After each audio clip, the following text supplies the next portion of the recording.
By the grace of God, the world narrowly averted a nuclear catastrophe last night.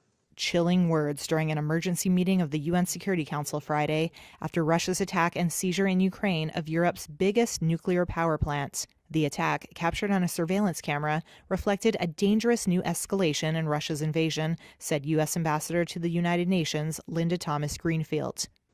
It was incredibly reckless and dangerous, and it threatened the safety of civilians across Russia, Ukraine, and Europe. Many of the Security Council's envoys warned against a repeat of the 1986 Chernobyl disaster. They said the recent attack was against international humanitarian law and urged Moscow to refrain from any military operations targeting the nuclear facilities.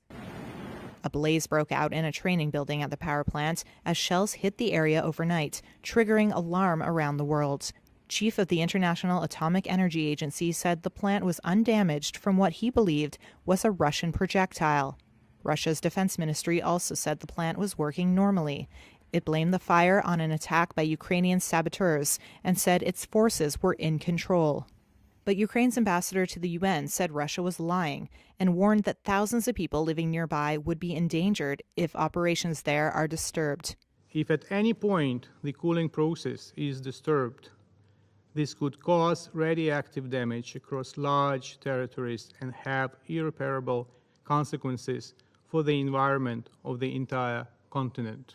While Western countries have vowed to defend NATO allies but not send troops to fight in Ukraine, the former National Security Council's top Ukraine expert, retired Lieutenant Colonel Alexander Vindman, on Friday said Russia's latest move could tilt the scales. This is going to grind, and we're going to have these unforeseen situations like Russian forces attacking the largest nuclear power plant in Europe, potentially creating a nuclear disaster. And that is going to maybe compel U.S. forces to come in to secure some of these sites even.